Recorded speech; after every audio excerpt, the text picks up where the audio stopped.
Hello नमस्कार हमारे प्यारे भाइयों, वेलकम करता हूं आपके अपने चैनल बीइंग प्रो आईटीएन में। भाइयों, इस वीडियो में हम बात करने वाला आपका ALP-CBT 6 मई शिफ्ट 2 के मेरे भाई पार्ट बी डीजल मैकेनिक के जो ऑब्जेक्शन करने लायक क्वेश्चन है इंजीनियर, उसके बारे में डिस्कस करने वाले हैं। और इसमें मेरे भाई टोटल आपको इसमें चूँकि मैं बता दूँ, इसमें सबसे ज़्यादा जितना शिफ्ट और जितना ट्रेड का मैं अभी तक करा चुका हूँ, उसमें मोस्ट जो मेरे भाई कन्फ्यूजिंग और जो अंदर वाला जो क्वेश्चन है ना, बिल्कुल कॉन्सेप्चुअल, उसमें मेरे को डीजल मैकेनिक में ही देखने को मिला है, डीजल मैकेनिक को ही देखने को मिला है। और इसमें मेरे भाई सबसे कम गलत है, 2 क्वेश्चन मात्र हमको गलत निकले हैं। और मैंने एक क्वेश्चन को मेरे भाई बहुत टाइम दिया हूँ, कम से कम 20-20 मिनट 25-25 मिनट दिया हूँ। और एक क्वेश्चन गलत निकालने के चक्कर में जो बिल्कुल ऑथेंटिक प्रूफ के चक्कर में मेरे भाई 2 से 3 घंटे समय ले चुका हूँ। ठीक है ना, 2 से 3 घंटा मेरे भाई लगा है इसमें टाइम। तो बिल्कुल वीडियो को शुरू से अंत तक देखिएगा। और जितने भी मेरे डीजल भाई जितने भी मेरे भाई अगर देख रहे हैं, तो उन तक के वीडियो मेरे भाई पहुंचा दीजिएगा, क्योंकि 14 मई जो मेरे भाई लास्ट डेट है, 9 बजे रात तक होगा। तो वीडियो को जितना हो सकेगा शेयर कीजिएगा और चैनल को सब्सक्राइब कीजिएगा। और देखते हैं मेरे भाई क्या क्वेश्चन इसमें गलत निकला है। देखिए, क्वेश्चन पूछा था मेरे भाई आपका 6 मई शिफ्ट 2 में, शून्य रेखन के लिए बाहरी सिलेंडर के छेद में माइक्रोमीटर डालने के लिए निम्नलिखित में से किस उपकरण का उपयोग किया जाता है। आप देखिए, एक्चुअली में जो रिंच है, जो मेरे भाई रिंच ऐसे ही नहीं कर देंगे। रिंच का सबसे स्पेसिफिक रिंच होता है। और यहाँ पे जो मेरे भाई यूज करते हैं आपका एलन की यूज करते हैं आपका यहाँ पे मेरे भाई करेक्ट बिल्कुल ऑप्शन है। और इसका जो मेरे भाई मैं एक्चुअल नीमी में खोजने में इसको बहुत टाइम वेस्ट किया हूँ, कम से कम 2 से 3 घंटा मेरे भाई लगा है इसमें।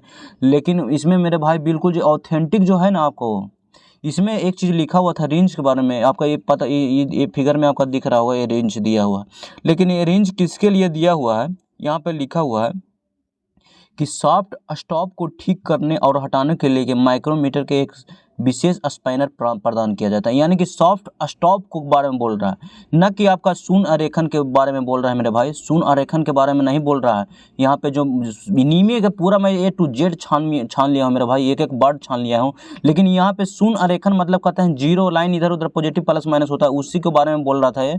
तो इसी के बारे में यहाँ पे मेंशन है मेरे भाई, रेंज के बारे में यहाँ पे जो नीमे में लिखा हुआ है कि सॉफ्ट स्टॉप को ठीक करने और हटाने के लिए माइक्रोमीटर के साथ विशेष स्पैनर बने रेंच होता है, का उपयोग करता है, ना कि आपका शून्य रेखन में।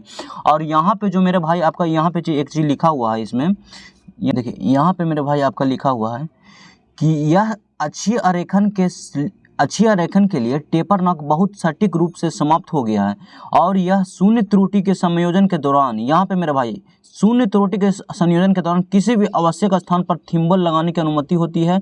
धुरी विभाजित आंतरिक धागे से गुजरती है जो बैरल का हिस्सा बनाती है। इस विभाजित आंतरिक थ्रेड के बाहरी हिस्से में बाहरी धागे को पतला कर देता है। इस प्रकार टेपर थ्रेड नट फिल्म होती है। आपका फिगर 6 में दिखाया गया है मेरे भाई, आपका फिगर 6 में दिखाया गया है। इसके बारे में बोल रहा था। और मेरे भाई यहाँ पे जो ऑप्शन जो है आपका, ऑप्शन जो मेरे भाई है आपका रिंच वाला यहाँ पे मेरे भाई बिल्कुल 100% गलत है। और इसमें जो करेक्ट ऑप्शन एक्चुअली तो एलन की होना चाहिए था इसमें, आपका एक्चुअली एलन की होना चाहिए मेरे भाई इसमें। लेकिन एलन की के बारे में भी मेंशन नहीं है इसमें, कहीं भी मैंने एक चीज़ देखा हूँ। और रेंज के बारे में भी कहीं भी मेंशन नहीं है मेरे भाई। रेंज के बारे में, रेंज का अलग ही प्रॉपर्टीज है। तो आपका यहाँ पे जो एलन की मेरे भाई है, जो यहाँ पे एलन की आप यहाँ पे सही होने वाला, आपका एलन की जो यहाँ पे है मेरे भाई आपका सही होने वाला है। और आंसर की में यहाँ पे मेंशन किया है मेरे भाई रेंज, तो रेंज का उपयोग यहाँ पे नहीं करेंगे। और ऑप्शन सी यहाँ पे मेरे भाई आपका एलन की यहाँ पे सही होने वाला है, ठीक है ना। और नेक्स्ट क्वेश्चन देखते हैं। देखिए, आपका 6 महीने जितना भी ट्रेड था मेरे भाई, आपका कंस्ट्रक्शन ड्राइंग के रूप में दिया है। आपका कंस्ट्रक्शन का क्वेश्चन है मेरे भाई, ये कंस्ट्रक्शन का एक क्वेश्चन है आपका, ड्राइंग के रूप में दिया है, जितना भी 6 मई सेकंड शिफ्ट में हुआ है। और उसमें सारा में गलत दिया है मेरे भाई, सारा में हिंदी इंग्लिश के मारिए गोली, हिंदी इंग्लिश सारा में गलत दिया है।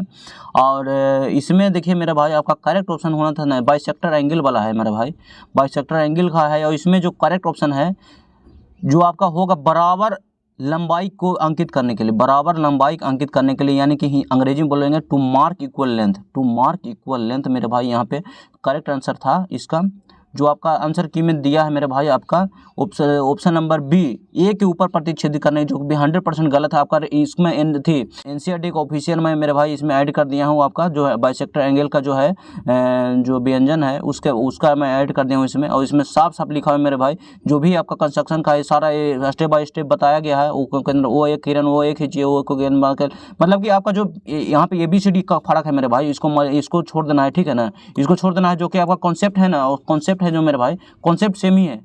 तो बिल्कुल नहीं घबराना, आप इसका स्क्रीनशॉट लेके बिल्कुल आप ऑब्जेक्शन कीजिए, आपका यहाँ पे काम होने वाला, और सबके लिए क्वेश्चन इग्नोर होगा मेरे भाई, ठीक है ना, घबराना नहीं है। यहाँ पे काम यहाँ पे हो जाएगा सभी का। और देखिए यहाँ पे कह रहा था कि ये किरण खींचिए, ओ को केंद्र मानकर उपयुक्त त्रिज्या लेकर एक LM खींचा, जो ए को L पर काटते हैं, L को केंद्र मानकर OL त्रिज्या लेकर एक चाप लगाया, जो LM को N पर काटता है, और N को मिलाकर एक किरण OB खींचिए, और कोण AB 60 डिग्री, यानी कि सारा कुछ दिया है मेरे भाई। और इसमें और यहाँ पे जो क्लियरली मेंशन है ना लास्ट में देखिएगा मेरे भाई, तो यहाँ पे आपका सिर ये जो आपका पॉइंट लिखा हुआ है इसमें, ये आपका इशारा कर रहा है 2 मार्क इक्वल लेंथ के बारे में। 2 मार्क जो आपका ऑप्शन दिया हुआ है मेरे भाई, बराबर लंबाई को विभाजित करने के लिए, इसी के बारे में आपका यहाँ पे मेंशन है मेरे भाई। तो इसको आप स्क्रीनशॉट लेके, ठीक है ना, स्क्रीनशॉट लेके आप ऑब्जेक्शन कर दीजिएगा। आपका यहाँ पे जो है ऑप्शन नंबर सी मेरे भाई आपका यहाँ पे दिया हुआ है, ऑप्शन नंबर सी आपका यहाँ पे 100% करेक्ट होने वाला है। और इसका जो कैप्शन में देखिए, कैप्शन में भी मैं डाल दिया हूँ, आप ये चीज़ें ऑब्जेक्शन करते समय अच्छे से जाकर लिख दीजिएगा। समान लंबाई का चुनाव इसलिए सही क्योंकि यह चापों को त्रिज्या को बराबर में रखता है, इसीलिए प्रतिच्छेदन बिंदु को दोनों भुजाएं समदूरस्थ होते हैं मेरे भाई, बराबर दूरी में होते हैं, ठीक है ना, इसीलिए बराबर लंबाई भुजा हो जाएगा। एनसीईआरटी में इसका उल्लेख रचनाओं के मूल सिद्धांत के रूप में किया गया, एनसीईआरटी में साफ साफ उल्लेख है, जो कि मैं ऑलरेडी आपको कर दिया हूँ आपको, ठीक है ना। और यही मेरे भाई 2 ऑथेंटिक क्वेश्चन मुझे लगे हैं। चूंकि मैं आपको बता दूं मेरे भाई 75 में से एक क्वेश्चन 1 by 1 करके मैं देखा हूँ मेरे भाई, तो अब बिल्कुल भी मत करिएगा। जो 2 जीनियर मेरे भाई इसमें से क्वेश्चन हमको निकल के आए हैं, जो इसमें मैंने ऐड कर दिया हूँ बिल्कुल प्रूफ के साथ। और वीडियो को जितना हो सकेगा डीजल मैकेनिक वाले भाई के साथ पहुँचा दीजिएगा, क्योंकि मेरे भाई 14 मई लास्ट रात 9 बजे तक लास्ट डेट है। तो जितना हो सकेगा शेयर कीजिएगा, चैनल को सब्सक्राइब कीजिएगा। मिलते हैं नेक्स्ट वीडियो में मेरे भाई, तब तक के लिए थैंक यू वेरी मच मेरे भाई, इतना सपोर्ट करने के लिए थैंक्स।